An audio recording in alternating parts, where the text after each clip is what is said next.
Well, Thanksgiving is tomorrow, which means today is expected to be one of the busiest travel days at the airport.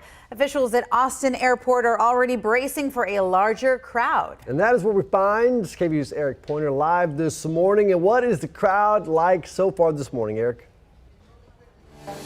So far, I've seen a lot of movement right now. You can see behind me, their line is kind of building up, but that's not the whole line. There's a gap for people to be able to get to the ticket counters, and guest services is kind of moving them around. But the line actually starts around the corner back here, and this isn't even the largest crowd that they're expecting. They're not expecting to break their records, but here to tell me more about their records and the crowds that they are expecting is the communications manager for the airport, Sam Haynes. Sam, can you tell us kind of what has the record been and how has that helped you prepare for today? Sure. So October is kind of our Super Bowl of a month here at the airport, and we just recently broke the record for single busiest day ever with more than 43,000 people flying out of Austin the Monday after F1. So today's numbers are about 30 to 32,000 people flying out. Not record breaking, but it is still busy. Yeah, and so how has that helped you prepare for today?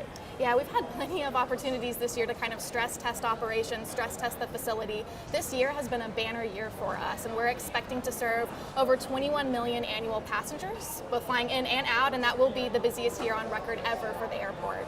Okay, and so when it comes to today, right, you kind of mentioned the different profiles in the passengers people can expect to see today. Why is that something for people who are flying out to pay attention to? Sure, so you might be wondering, oh, well, if this isn't the airport's busiest day of the year, why does it look so busy? And part of that is we just have more families traveling, more larger groups, people that haven't flown in a while, so it's a different passenger profile than what we see during ACL and F1. Okay, and so what, last minute tips as people are getting ready to go out to the flights, what do they need to know and pay attention to? Definitely get here early. We want to make sure you have plenty of time to check your bag, return a rental car, join the TSA security line, and make it to your gate to catch your flight. And if you do get here early and you've got time to spare, we've got live music, not this early in the morning, but later on this afternoon. We've got great food, art, so we really try hard to make this a place that you want to spend time at, and when you do have that extra time before catching your flight, there's cool things to do.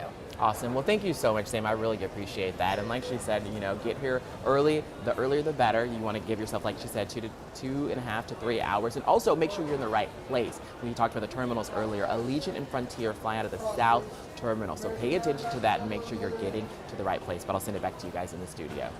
I love that live music. I wish they played it earlier, but yeah, walking into the airport and feeling the live music, and you just know you're in a fun city, a music city. Eric, thank you very much. Yeah.